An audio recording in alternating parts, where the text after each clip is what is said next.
Liz Quinn, the manager of Knights, one of the few remaining independent bookstores in Los Angeles, was not someone you'd describe as soft-hearted. Yes, she had adopted a stray cat who'd had kittens in the store, and yes, she had a new relationship she sometimes blushed over, but generally speaking, she viewed humanity with a jaundiced eye. However, even Liz was having a hard time not feeling sorry for the customer standing in front of her. To start with, the young woman was wet. It doesn't rain very often in Los Angeles, particularly in August, but it does rain, and 10 minutes earlier the clouds had challenged themselves to dump as much rain as they possibly could. Liz had discovered a puddle in front of Douglas Adams and tracked it along the shelves to P.G. Wodehouse.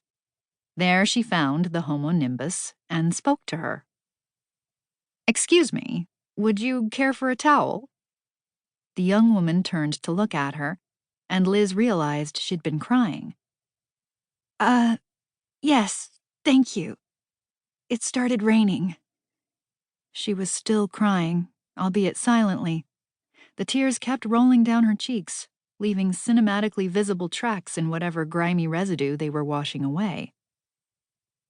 "I'd ask if you were okay, but clearly you're not," said Liz, whose mastery of the précis was unsurpassed. She raised her voice and called to the back of the store, "Polly, bring a towel, will you?" A muffled voice called back. "No, I'm not okay," said the woman. "I'm sorry about the floor." She took a breath and reached out to shake Liz's hand. "My name is Laura Costello, and I'm having a bad day." She realized that made her sound like a member of a 12-step group with an extremely low requirement for membership. But it's what came out. "In what way bad?" asked Liz, always interested in other people's disasters. She wondered what was taking Polly so long with the towel, then remembered she herself had used it to dry Ferdinand the store cat, who'd also missed the memo about the rain. Her brow furrowed slightly as she tried to remember what she'd done with it.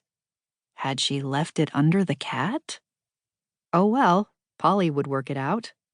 Liz refocused on Laura. "Well," said Laura, taking a deep breath and unloading at a rapid clip.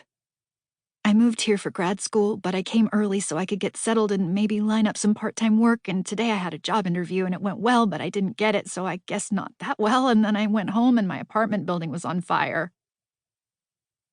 She paused. "Not my apartment building." Despite the narrative speed and slightly hysterical delivery, Liz was following. She nodded, her hands folded in front of her like a puzzled but hopeful maitre d'.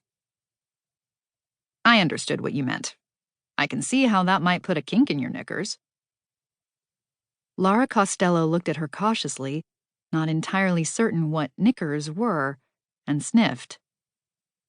"So I called my grandmother for suggestions, but she snorted and called me a wuss, and to distract me told me a friend of mine had cheated on her boyfriend Dave with other Dave, the one with the toes."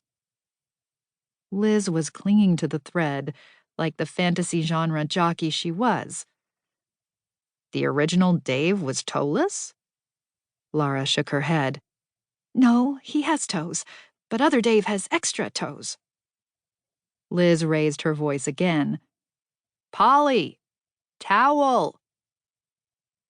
And then she said I could always come home, which she knew would calm me down because obviously that's not what I want to do. "Of course not," said Liz supportively, though she was beginning to regret even starting this conversation in the first place. Liz had what you might call resting approachable face, which meant this kind of detailed personal download got thrust on her all the time. It was a pity, because she really wasn't very interested.